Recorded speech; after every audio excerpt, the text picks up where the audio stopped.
IBC Tamil வழங்கும் doctor Tamilisai Soundararajan என்னும் நான். Title sponsor GT Holidays, South India's #1 travel brand, powered by Yasco shirts, trousers and dhotis, Tanvi Boutique, Queen of Handlooms, Life, Fertility and Women's Healthcare, special partner Palmshire Serving Flavors.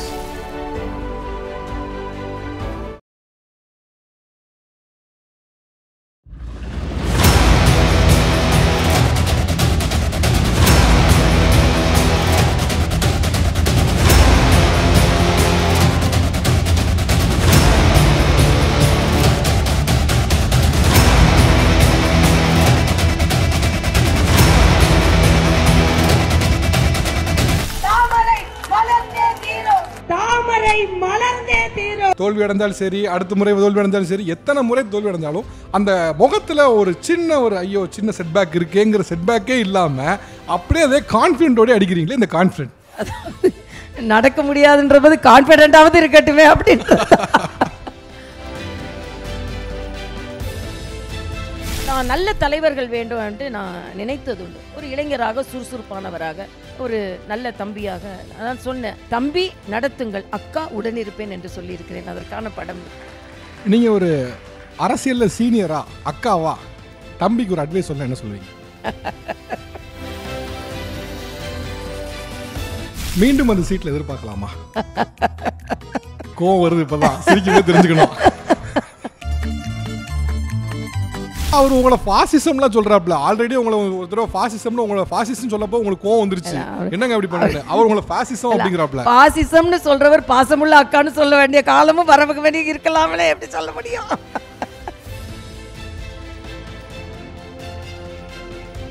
Madam, சில விஷயங்களை பிரிக்கவே முடியாது.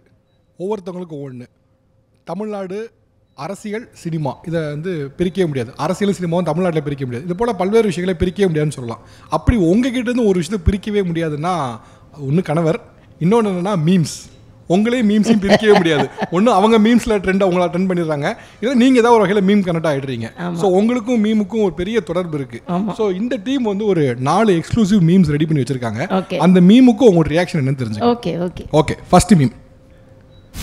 ஒரு நாள் நீ என் நாற்காலியில் உட்காந்து பார். என் நாற்காலி ஒரு முள் படுக்க, என் பதவி ஒரு முள் கிரீடம்னு உனக்கு புரியும். அதுல என்ன பண்ண முடியும், என்ன பண்ண முடியாதுன்னு உனக்கு பளிச்சுன்னு புரியும். எவ்வளவு குறைநிறைகள், எவ்வளவு கண்ணீர், எவ்வளவு நன்றி, எவ்வளவு நெருக்கடி, எவ்வளவு மாலைகள், எவ்வளவு மறியல்கள், எத்தனை சிக்கல், எத்தனை டென்ஷன் உட்கார்ந்து இருக்கிறவனுக்கு தாயா தெரியும். இது நீங்க தமிழக பாஜக மாநில தலைவராக இருந்த போது இந்த சீட்டை எடுத்த போட்டோ. இது கேள்வி என்ன அப்படின்னா, தமிழ்நாட்டில் எந்த கட்சியோட தலைவராக இருக்குதுங்கிறது வேற, ஆனால் தமிழ்நாட்டில் பாஜகவோட தலைவராக இருக்குங்கிறது டோட்டலாக வேறு. உங்களுக்கு புரியும் நான் என்ன சொல்கிறேன்னு. ஏன்னா இங்கே உங்களுக்கான ஒரு நரேட்டிவ் இங்கே இல்லை. நீங்கள் தான் நரேட்டிவ் செட் பண்ண வேண்டிய தேவை இருக்குது. ஸோ ஒரு பாஜக மாநில தலைவராக இருக்குங்கிறது, அந்த சீட்டுங்கிறது எவ்வளோ ஹாட் சீட்டாக இருக்குது, எவ்வளோ முள் படுக்கையாக இருக்குது, இதுதான் கேள்வி. இல்லை, முள் படுக்கையெல்லாம் இல்லை. அது தாமரை போல் எனக்கு மெதுவாகவும் வளர்ச்சியாகவும் இருக்கிறதா எடுத்துக்குவேன். இல்லை, ஒன்றை பாராட்டணும். ஏன்னா நான் இருக்கும்போது இருந்த அறை என்கிட்ட இல்லை, அந்த படம் இல்லை. இந்த படத்தை எடுத்தது நான் தான்.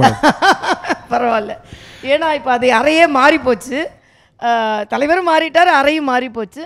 ஆனால் அந்த பழைய நினைவுகளை கொண்டு வந்ததுக்கு நன்றி. அந்த இருக்கையை நான் தாமரை இருக்கையாகத்தான் பார்க்கிறேன், தாமரையை மலர வைக்கின்ற இருக்கையாகத்தான் பார்க்கிறேன். ஒரு தமிழ்நாட்டில் பாஜக மாநில தலைவராக இருப்பது எவ்வளோ கடினம், அதை சொல்லுங்கள். இல்லை, கடினமானது தான். அது கடினமான பாதை தான். ஆண் ஆதிக்கமான ஒரு அரசியலில் பெண் தலைவராக அது தேசிய கட்சியில் நீங்கள் இன்னாரோட மகன், இன்னாரோட மகள்னு வர்ற கட்சி கிடையாது. இது அகில பாரதத்தில் இருந்து நம்மளோட திறமையை பார்த்து, உழைப்பை பார்த்து எல்லோரும் முடிவு செய்து அதற்கு பின்பு வருகின்ற பதவி. அந்த பதவி எனக்கு அந்த முடிவோடு எனக்கு கிடைத்தது என்பதில் மிக்க மகிழ்ச்சி. ஆனால் கடுமையான பதவி தான். 5.5 வருடங்கள் வெயிட்டான தலைவராக வேறு ஆயிட்டேன். ஏன்னா உங்களுக்கு தெரியும், சைக்காலஜிக்கலாக கொஞ்சம் ப்ராப்ளம் இருந்ததுன்னா நம்ம குண்டாயிடுவோம்.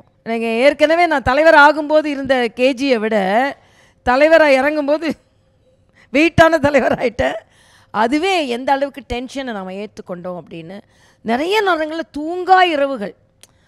நடு இரவு வரைக்கும் இன்னைக்கு இப்படி இருந்தது அப்படி இருந்தேன்னா உங்களுக்கு மேடு பள்ளங்கள் இருக்கும், பல தலைவர்களை நிர்வகிக்க வேண்டியிருக்கும், தொண்டர்களை நிர்வகிக்க வேண்டியிருக்கும். சில பேர் புரிந்து பேசுவாங்க, புரியாமல் பேசுவாங்க, சில நேரம் ரொம்ப நல்லதாக நம்ம நினச்சிருக்கோம்னு நினைக்கிறது விமர்சனங்கள் வரும். இவற்றை எல்லாம் நல்ல பகலை உருவாக்குவதற்கு தூங்கா இரவுகளை அனுபவித்த பதவி அது. மீண்டும் அந்த சீட்டில் எதிர்பார்க்கலாமா? கோவம் வருது இப்பதான், சிரிக்கும்போது தெரிஞ்சுக்கணும். இல்லை, எந்த சீட்டுமே உட்கார வேண்டும் என்று ஆசைப்படுகிற சீட்டு தான். ஆனால் மீண்டும் அந்த சீட்டில் உட்காரன்னா ஏற்கனவே உட்கார்ந்துருக்கிறவருக்கு தவறாக பட்டுவிடக்கூடாது. எப்பொழுதுமே எனக்கு ஒரு தலைமை பண்பு மீது எனக்கு நான் அந்த தலைமை பண்பை அனுபவித்து விட்டேன். அதற்கு பின்பு வேறு என்ன சீட்டு கிடைக்கும்னு பார்க்கலாம். Right, okay. ஆனால் சீட்டு வேணும். ஒரு சீட்டு வேணும். அரசியல்வாதிக்கு சீட்டு இல்லாமல் இருக்க முடியாது இல்லையா? நாற்காலி வேண்டும். அது எந்த நாற்காலி? மக்களுக்கு சேவை செய்கிற நாற்காலியாகத்தான் இருக்கணும். Right, okay, good. அடுத்த மீன்.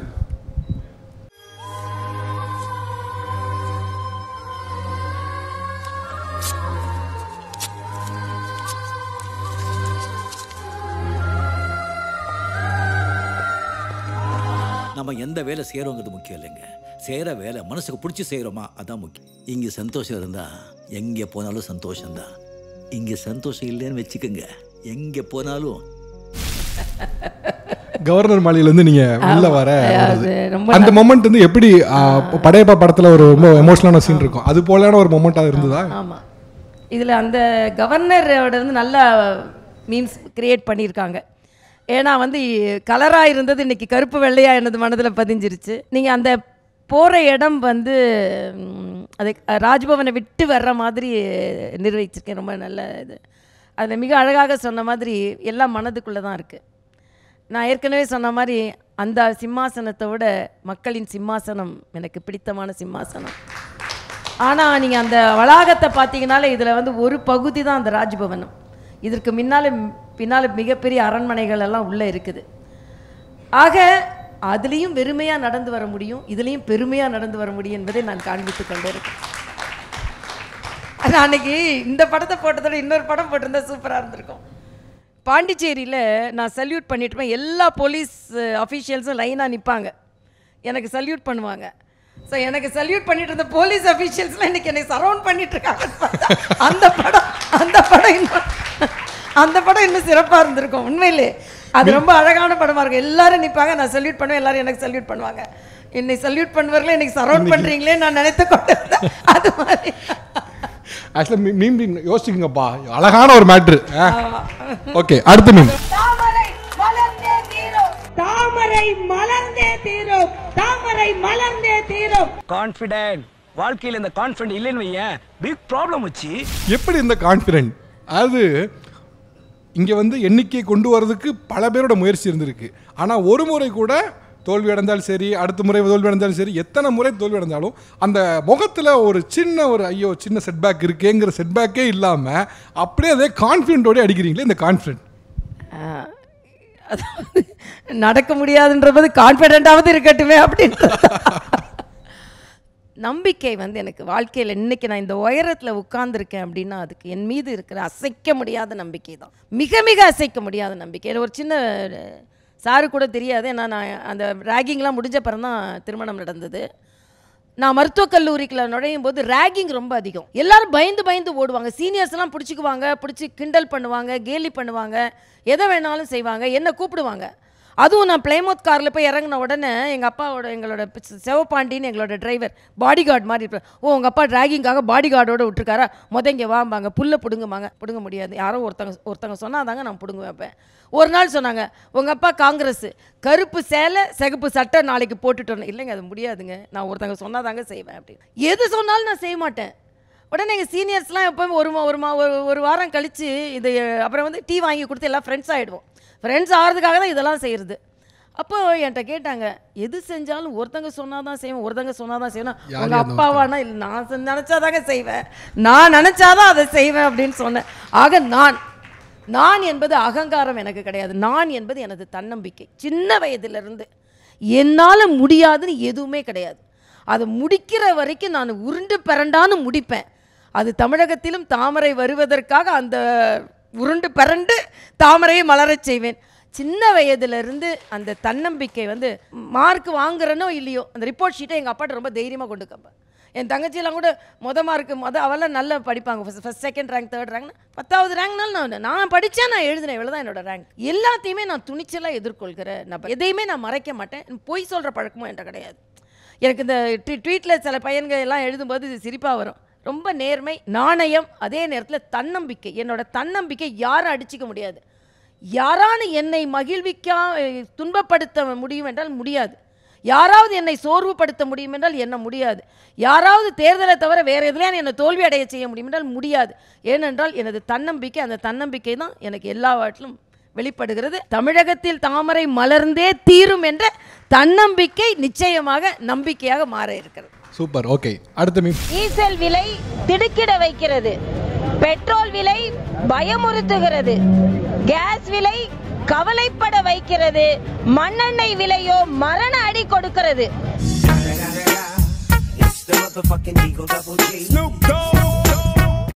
இதெல்லாம் நீங்க சொன்னீங்களே, அன்னையை விட இன்னைக்கு பெட்ரோலும் டீசலும் விலை ஜாஸ்தியா இருக்கு. இதுக்கு அன்னைக்கு தமிழிசையோட வெயிட் 55 கேஜி, இன்னைக்கு தமிழிசையோட வெயிட் 85 கேஜி. நான் இத மட்டும் எதிர்பார்க்கவே இல்லைங்க.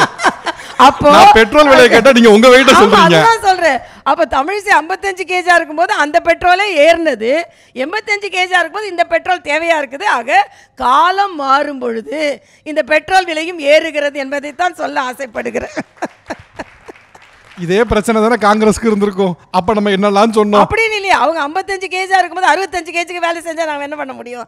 அதைத்தான் நாங்கள் சொல்றோம். 55 கேஜா இருக்கிறவங்களுக்கு 55 கேஜிக்குள்ள சாப்பாடை கொடுங்கன்னு சொல்லும் பொழுது 65 வயசுக்குள்ள சாப்பாடை கொடுக்குறீங்களேன்றதா. ஆனா நாங்க இப்ப 85 வயசுக்கு 75 வயசுக்குள்ள காசை கொடுக்குறோம். அந்த நேரத்துல க்ரூட் ஆயில் பிரைஸ் என்ன, இந்த நேரத்துல க்ரூட் ஆயில் பிரைஸ் என்ன? அப்ப பேரலே ரொம்ப ஜாஸ்தியா இருந்தது, பேரலே ரொம்ப கம்மியாயிடுச்சு, இருந்தது கம்மியாக மாட்டீங்க. அது இல்லையே, நாங்க வந்து அரசியலா தானே செய்ய முடியும்.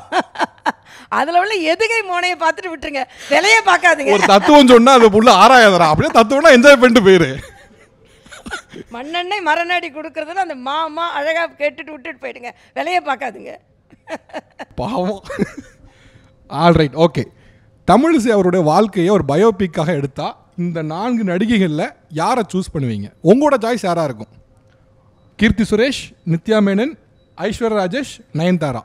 ஏன்ட்ட கேட்கக்கூடாது, அவங்க கிட்ட கேட்கலாம். ஆனால் என்னை பொறுத்த வரைக்கும் என்னை யாரும் நடிக்கவே முடியாதுங்க, கொண்டு வரவே முடியாது. என்னோட பயோபிக்கை என்னை தவிர வேற யாராலையும் செய்யவே முடியாது. சிறப்பா இப்படி கேட்போம். ஓகே, படம் நடிக்க ஆசை இருக்கா? இப்படி போயிருவோம். அப்போ உங்களோட கதையை எடுக்கிறேன்னு சொல்கிறாங்க, ஒரு படம் நடிக்க ரெடியா? நீங்கள் ரெடி தான். ரெடி தான்? ரெடி தான். இதான் எதிர்பார்க்கலையே. தமிழிசையாக நடக்க முடியும் போது நடிக்க முடியாதா என்ன? அதனால ஒன்றும் பிரச்சனை இல்லை.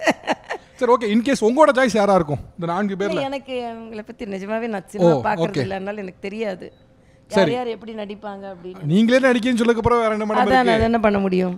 ஏன்னா நம்மளோட வாழ்க்கையில சின்ன குறை கூட இல்லாம வெளிப்பட்டு விடக்கூடாது. நம்மளோட வாழ்க்கையில எவ்வளவு கஷ்டப்பட்டோம், எவ்வளவு துன்பப்பட்டோம், எவ்வளவு உயர்வடைந்தோம் என்பதை அப்படியே சொல்லணும். அப்படியே சொல்லணும், நாம தான் சொல்ல முடியும். அவ்வளவுதான். அப்புறம் டேரக்டர் சாரா பார்த்தீங்கன்னா கண்டிப்பாக இன்ட்ரெஸ்ட் இருக்குது, நீங்கள் ட்ரை பண்ணலாம். ஆல்ரைட், அடுத்த ஃபோட்டோ செக்மெண்ட் மேடம். அப்பா வந்து தகைசால் தமிழர் விருது வாங்குறது, இந்த மொமெண்ட் எவ்வளோ ஹாப்பியாக இருந்தது? இல்லை, மகிழ்ச்சியான ஒரு தருணம். நான் அடிக்கடி சொல்வதுண்டு, நான் கொஞ்சம் தமிழ் பேசுகிறது ஒன்று எல்லாரும் என்கிட்ட கேட்பாங்க, மருத்துவம் தானே கற்றிருக்கிறீர்கள், தமிழ் கற்றதனால் தமிழ் பேசுகிறீர்களா என்று கேட்பார்கள். நான் தமிழ் என்னை பெற்றதனால் தமிழ் பேசுகிறேன்னு சொல்லுவேன். அதில் எங்கள் அப்பாவுக்கு இன்னும் பல பெருமைகள் கிடைத்திருக்க வேண்டும். அதில் இந்த பெருமை கிடைத்தது எனக்கு. ஆக்சுவலாக உங்களுக்கு வந்து காங்கிரஸில் அவருக்கு சரியான உயரம் கிடைக்கலன்னு வருத்தம் இருந்தது. பட் தமிழக அரசு அவரை வந்து தகைசால் தமிழர் விருது கொடுத்துருக்காங்க. விருது கிடைத்ததில் எனக்கு மகிழ்ச்சி தான். Super, good. அடுத்ததா அம்மா. இன்னைக்கு நீங்கள் மிஸ் பண்ணுற ஒரு ஆளாக இருப்பான்னு நினைக்கிறேன். இது வந்து அம்மா வந்து நான் கவர்னர் அறிவிப்பு வந்த உடனே எடுத்த படம். ஃபஸ்ட்டு போய் அம்மாவை பார்க்குறேன். இதில் இன்னொரு கோயின்சிடென்ஸ் என்ன, பின்னால் பார்த்தீங்கன்னா அந்த டிவியில் அப்பா படம் தெரியும். அப்பாவோட ஆமாம், அதில் வந்து அப்பா படம் தெரியும், தானாக வந்தது அன்றைக்கி அந்த ஃபோட்டோவில். எங்கள் அம்மா எனக்கு தோள் கொடுத்த அம்மாவிற்கு நான் கவர்னர் ஆகிவிட்டேன் என்று தோள் கொடுத்த நாள் இது. ஏன்னா ஒவ்வொரு தேர்தல்லையும் அழுவாங்க. அது தூத்துக்குடி தேர்தல் வந்து அவங்க ரொம்ப நம்பிக்கையாக இருந்தாங்க. அவங்க சொந்த ஊர், ரொம்ப நம்பிக்கையாக இருந்தாங்க. தூத்துக்குடி ரிசல்ட் வந்த உடனே என்னை தொலைபேசியில் தொடர்பு கொண்டு உடஞ்சி அழுதாங்க. நான் இவ்வளவு நாள் கஷ்டப்பட்டேன், இந்த முறையாக நம்ம பகுதி, ஏன்னா இந்த ஆளுமே சென்னையில் நம்ம பகுதி உன்னை தூக்கி கொடுத்துருன்னு நினச்சேன், எனக்கு கொடுக்கலையேன்னு அழுதாங்க. அப்போ அழுதாதுங்கம்மா, இதை விட உயர்வு வரும் உங்கள் மகளுக்குன்னு நான் சொன்னேன். அந்த தூத்துக்குடி எலெக்ஷன் முடிஞ்சு அந்த 2-3 மாதத்திற்குள்ளே இந்த உயர்வு வந்தது. ஆக எங்கள் அம்மாவுக்கு ஒரு ஆறுதலை தந்த பதவி என்பது மட்டும் இல்லை. எங்கள் அம்மா இப்போ இல்லை, ஆனால் என்னை மகாராணி மாதிரி வாழ வைத்த அம்மாவை ராஜ்பவனில் மகாராணி மாதிரி வாழ வைப்பதற்கு இறைவன் எனக்கு ஒரு வாய்ப்பை தந்தான். ஏன்னா எங்கள் அம்மா பட்ட கஷ்டத்துக்கெல்லாம் விடிவு. பெரிய செல்வந்தர் குடும்பம் எங்கள் அம்மா, அதான் ஃப்ளைமோத் கார் வச்சுருந்தாங்கன்னா பார்த்துக்கோங்க. ஆனால் எங்கள் அப்பாட்ட வந்த உடனே ஒரு சாதாரண மனைவியாக மாறினாங்க. அவங்கள வந்து ஒரு ராஜ்பவனத்தில் வச்சு அவங்க வாழ்க்கையில் பட்ட கஷ்டத்துக்கெல்லாம் அந்த 2 வருடங்கள் 2 வருடம் தான் இருந்தாங்க. நான் கவர்னராக அப்புறம் இறந்துட்டாங்க. பணியாட்கள், மகளுக்கு கிடைக்கின்ற இசை சீஃப் மினிஸ்டர் பார்க்க வராராமே, அப்படியா அப்படிம்பாங்க. அப்புறம் வந்து பாண்டிச்சேரியில் கொடியேற்றினாமே, அப்படியா அப்படிம்பாங்க. ஸோ என்ன பெருமையை ஒரு மகள் அம்மாவுக்கு கொடுக்கணும்னு நினச்சனோ, ஒரு 2 வருடம் கழித்து எனக்கு கவர்னர் பதவி கிடச்சிருந்தா எனக்கு அது வேணான்னு நான் உதறிப்பேன். 2 வருடத்திற்கு முன்னே எங்கள் அம்மா இறக்கிறதுக்கு 2 வருடத்திற்கு முன்னால் கிடைத்து எங்கள் அம்மாவை அப்படியே குளிப்பாட்டி பாராட்டி மக இவ்வளோ உயரத்தில் இருக்கிறேன்னு காண்பிக்க வைத்த தருணம் இது. அதனால் ஆண்டவனுக்கும் ஆண்டு கொண்டிருப்பவருக்கும் எனது மனதார. அடுத்த மீம், உங்கள் நட்பு சக்தியா நேச சக்தியா எதிர் சக்தியான்னு தெரியல, இனிமேல் போக போக தான் தெரியும். இப்போதைக்கு அவர் எதிர் சக்தி மாதிரி தெரியுறாப்புல, கொள்கை எதிரின்னு சொல்லிட்டாப்ல. உங்களுக்கு ஒரு இல்லை நான் ஏற்கனவே சொன்னேன், தம்பி விஜயோட கொடியை பார்த்தோன்னு சொன்னேன், மங்களகரமாக இருக்குது, எனக்கு குங்குமமும் பிடிக்கும் மஞ்சளும் பிடிக்கும். ஆக அது விஜய் தோல்ல போட்டிருக்கிறது பிடிக்குமான்னு எனக்கு தெரியாது. ஆனால் அவர் உங்களை ஃபாசிசம்லாம் சொல்கிறாப்ல. ஆல்ரெடி உங்களை ஒரு தடவை ஃபாசிசம்னு உங்களை ஃபாசிசம் சொல்லப்போ உங்களுக்கு கோவம் வந்துருச்சு, என்னங்க அப்படி பண்ணுறது, அவர் உங்களை ஃபாசிசம் அப்படிங்கிறாப்ல. பாசிசம்னு சொல்கிறவர் பாசமுள்ள அக்கான்னு சொல்ல வேண்டிய காலமும் வரவுக்கு வேண்டிய இருக்கலாமலே, எப்படி சொல்ல முடியும்? பாசிசம் பாசமுள்ள அக்காவாக மாறலாம். அப்போ டவுட்டாக இருக்குது, நம்ப முடியல இதெல்லாம். இப்போலாம் உண்மையிலே பொலிட்டிக்கல் டெவலப்மெண்ட்ஸ் முன்னால் வந்து ஒரு 10 நாளுக்கு ஒருத்தர் நடக்கும், இப்போ நிமிஷம் நடக்கிறதுனால கணிக்க முடியல எதையும். ரைட். அடுத்ததா தற்போதைய மாநில தலைவர் திரு அண்ணாமலை மற்றும் முன்னாள் மாநில தலைவர் தமிழிசை அவர்கள். பாசமுள்ள தம்பி. நான் ஏற்கனவே ஒரு பொதுக்கூட்டத்தில் சொல்லிட்டேன், இல்லை நான் மாநில தலைவராக இருந்து அந்த ஷேரோட கடுமை என்ன என்று எனக்கு தெரியும். ஒரு பெண்ணாக இருந்து அதை நிர்வகிக்கும் போது உள்ள சிரமமும், ஒரு இளைஞனாக இருந்து அதை நிர்வகிக்குள்ள சிரமமும் நிச்சயமாக இருக்குது. ஒரு இளைஞராக இந்த கட்சிக்கு நான் அடிக்கடி சொல்லுவது, இந்த கட்சிக்கு ஒரு ஆன்மா உண்டு. ஏதாவது ஒரு வகையில் இந்த கட்சி காப்பாற்றப்படும், ஏதாவது ஒரு வகையில் இந்த கட்சி ஆட்சிக்கு வரும். அதற்கு நான் நல்ல தலைவர்கள் வேண்டும் என்று நான் நினைத்தது உண்டு. ஒரு இளைஞராக, சுறுசுறுப்பானவராக, ஒரு நல்ல தம்பியாக நான் சொன்னேன், தம்பி நடத்துங்கள், அக்கா உடனிருப்பேன் என்று சொல்லியிருக்கிறேன். அதற்கான படம். நீங்கள் ஒரு அரசியலில் சீனியரா, அக்காவா, தம்பிக்கு ஒரு அட்வைஸ் சொல்ல என்ன சொல்லுவீங்க? நான் தெளிவாக சொன்னேன், அரசியலில் ஒரு சீனியரா, அக்காவா, தம்பிக்கு ஒரு அட்வைஸ் சொல்ல என்ன சொல்லுவீங்க? இல்லை நம்ம அக்காவாக சொன்னாலும் அட்வைஸாக சொன்னாலும் அது அரசியல் ஆயிரும். அதான் அட்வைஸ் அரசியல் ஆயிடக்கூடாது. இல்லை கொஞ்சம் சின்ன வயதுனால கொஞ்சம் கோபம் வரும் இல்லையா, அந்த கோபத்தை கொஞ்சம் குறைச்சிக்கிட்டா நல்லது. அப்படின்னா வேற ஒன்றும் இல்லை, வயதுக்கே ஏற்ற கோபம், அவ்வளோதான். நிதானமாக இருந்தால் கொஞ்சம் பெட்டராக நினைக்கிறீங்க? நிதானமாக இன்னும் கொஞ்சம் நிதானமாக இருக்கலாம். அது நிதானம் ஆயிடுவார், ஏன்னா அனுபவம் வர வர நிதானம் வந்துவிட்டு, இப்போவே நிதானம் வந்துருச்சு, அதனால் நிதானமாக இருப்பார். கலைஞர், இது வந்து மோடி அவர்கள் நீங்களும் சேர்ந்து பார்த்தது மறக்க முடியாத ஒரு படம். மரியாதைக்குரிய பிரதமர் அவர்கள் கலைஞரை பார்க்க வரும்பொழுது நான் மாநில தலைவராக இருந்த படம். இதில் மரியாதைக்குரிய மோடி அவர்களோட குணத்தை நான் சொல்லணும். கடுமையான எதிர்வினை ஆற்றி கொண்டிருந்தவர்கள். மரியாதைக்குரிய முதலமைச்சர் ஸ்டாலினை பார்த்து சொல்கிறாரு, அப்பாவை கொஞ்ச நாளைக்கு டெல்லியில் என் வீட்டில் வந்து ஓய்வெடுக்க சொல்லுங்கள் அப்படின்னு சொன்னார். அன்னைக்கு சொன்னது அது, வீட்டுக்கு வர சொல்லுங்க அப்படின்னு சொன்னார். நான் வந்து சின்ன வயதிலிருந்து கலைஞரை பார்த்து வளர்ந்தவள். பாரத பிரதமராக அவரோடு அவர் கட்சி தொண்டனாக ஒரு தலைவராக பார்க்க போனதுன்றது ஒரு பெரிய பாக்கியம் இல்லை. ஒரு காங்கிரஸ்காரரோட மகளாக பிறந்து பிரதமர் வராரு, அந்த பிரதமர் கட்சியின் மாநில தலைவராக முன்னாள் முதல்வர் வீட்டுக்கு போகிறோம், இந்நாள் முதல்வரும் நின்று கொண்டு இருக்கிறார் என்ற வகையில் இந்த படம் மிக சக்தி வாய்ந்த படம் என்று நான் சொல்லுறேன். நீங்கள் ஒரு வார்த்தையில் கலைஞரை டிஸ்கிரைப் பண்ண என்ன டிஸ்கிரைப் பண்ணுவீங்க? தமிழ் முத்தமிழ் அறிஞர், அவ்வளோதான். நான் அடிக்கடி சொல்வதுண்டு. ஒரு நாள் ஒரு சின்ன சுவையான ஷார்ட்டாக சொல்லிடுறேன். அவங்க வீட்டில் ஒரு கல்யாணம். நான் வந்து அறிவாலயத்துக்கு போகிறேன். அங்கே எல்லாமே அவங்க கட்சியை சார்ந்தவர்கள். நான் உட்கார்ந்துருக்கேன். எல்லாருமே வந்து என்னை வந்து வேறு மாதிரி பார்க்குறாங்க. திருமண விழானால போனேன், அரசியல் விழானா போயிருக்க மாட்டேன். வைகோ அண்ணன்லேருந்து துரைமுருகன் அண்ணன்லேருந்து எல்லாரும் உட்காந்துருக்காங்க. எல்லாரும் தமிழிசை எப்படி இங்கே தமிழ், ஏன்னா அவங்க திருமண அழைப்பு கொடுத்ததுனால வந்தேன். இப்போ பேசும்போது நான் சொன்னேன், எல்லோரும் இந்த மேடையில் நான் எப்படின்னு சொல்லிகிட்டே இருக்காங்க. முத்தமிழ் இருக்கும்பொழுது இசைத்தமிழ் இருக்கலாம் அல்லவா, அதனால் நான் இங்கே இருக்கிறேன்னு சொன்னேன். வா அப்படின்னு கூப்பிட்டாரு. அப்பாவுக்கு தப்பாமல் பிறந்திருக்க அப்படின்னு சொன்னார். ஆமாம், அது மாதிரி திட்ட தான் செய்கிறேன், நல்ல தமிழில் திட்டுற அப்படின்னாரு. அதனால தமிழ் கலைஞர் என்றால் ஒரு பெரிய விஷயம் தான். கலைஞர் என்றால் தமிழ் தான். Super, good. அடுத்ததா மறைந்த முன்னாள் முதலமைச்சர் செல்வி ஜெயலலிதா அவர்கள். இது எனக்கு ரொம்ப பிடிச்சமான படம். அரசியலில் மேலே வர்றதுன்றது சாதாரண விஷயம் கிடையாது. அது எனது மகனின் திருமண அழைப்பை கொடுத்த படம் இது. இரும்பு பெண்மணி என்று எல்லோரும் நினைத்து கொண்டிருந்த பெண்மணியை கரும்பு பெண்மணி என்று நான் நினைத்த தருணம் இது. ஏன்னா எல்லாரும் வெளியே இருந்து அவங்க மேடம் வந்து ரொம்ப ரொம்ப பிஸியாக இருக்காங்க, 5 நிமிஷத்தில் கொடுத்துட்டு வந்துருங்க அப்படின்லாம் ரொம்ப பயமுறுத்துனாங்க. ஆனால் என்கிட்ட வாங்கி எங்களை உட்கார வச்சு கணவரை பற்றி தெரிஞ்சு கொண்டு என் பையன்கிட்ட சொன்னது, அம்மா அரசியலில் இருக்காங்க, குடும்பத்தையும் பார்த்துக்கிறாங்க, குடும்பத்தையும் பார்த்து கொண்டு அரசியலில் இருக்கின்ற பெண்கள் மிக குறைவு, அதில் அம்மா மேலே எனக்கு மிகுந்த மரியாதை உண்டு என்று சொன்ன வார்த்தை சொன்ன நாள் இது. எனக்கு அப்போ தோணுச்சு, இவங்கள்ட்ட முன்னால் பழகலையே அப்படின்ற ஒரு எண்ணம் வந்தது எனக்கு. அதுக்கப்புறம் பார்க்கணும் வாய்ப்பு இல்லை. அதுவும் இன்னொரு கடைசி நாளும் ஒரு மிக முக்கியமான நாள். ரெடியல்ஸில் மெட்ரோ ரயில் துவக்க நாள். மேடம் வரதா இருந்தது. அன்றைக்கி தான் அவங்களுக்கு காய்ச்சல். காணொலியில் அவங்க துவங்க வைக்கிறாங்க. மரியாதைக்குரிய வெங்கைய நாடு நகர்ப்புற வளர்ச்சி தலைவர் மினிஸ்டர், நான் மாநில தலைவர். மேடையில் சேர் போட்டிருக்காங்க, எனக்கு சேர் இல்லை, நான் நெய்தர மினிஸ்டர் நார் எம்பி.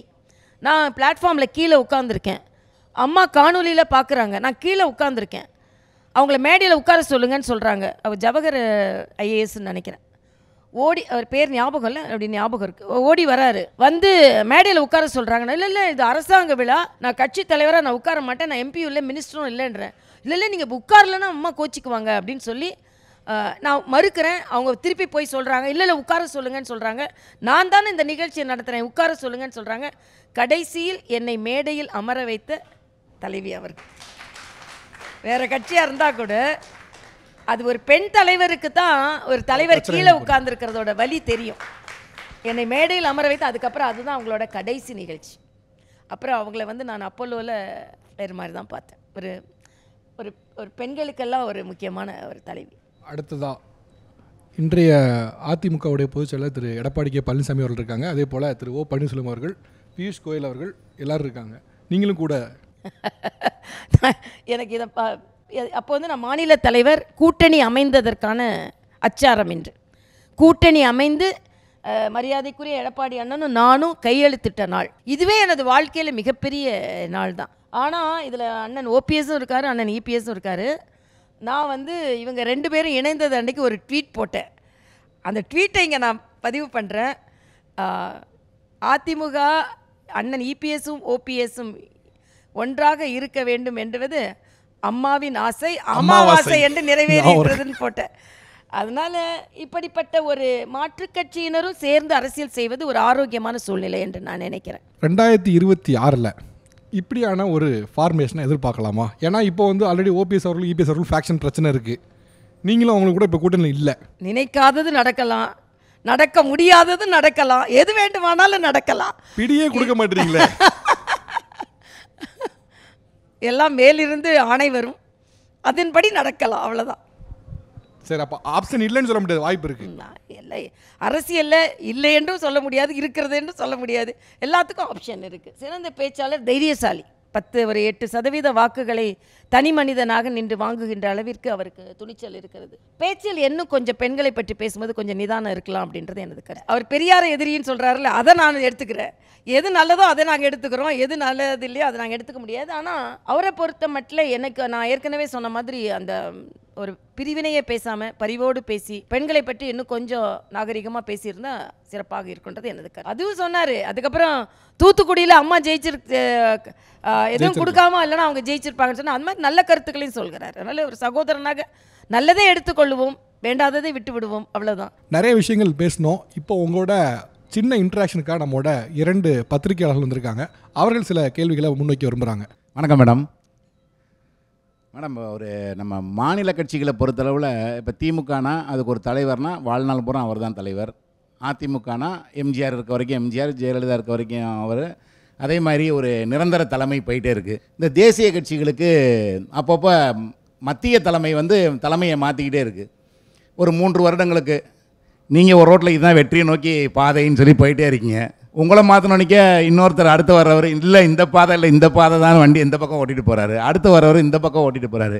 இதனால தான் தமிழ்நாட்டில் தேசிய கட்சிகளுக்கு குறிப்பாக பாஜகவுக்கு ஒரு பின்னடைவா, ஒரு எந்த வழியில் போகிறதுன்னு தொண்டர்களுக்கு குழப்பமாக இருக்குது. ஸோ கட்சியை டைவர்ட் ஆகுதோ அப்படின்னு கேட்குறாப்புல. இல்லை சார், அதானே? இல்லை, அது எங்களுக்கு மட்டும் இல்லை, இது சுதந்திரம் அடைஞ்சிலேருந்து வர தேசிய கட்சிகள் எல்லாம் சந்திக்கிற ஒரு பிரச்சனை தான்.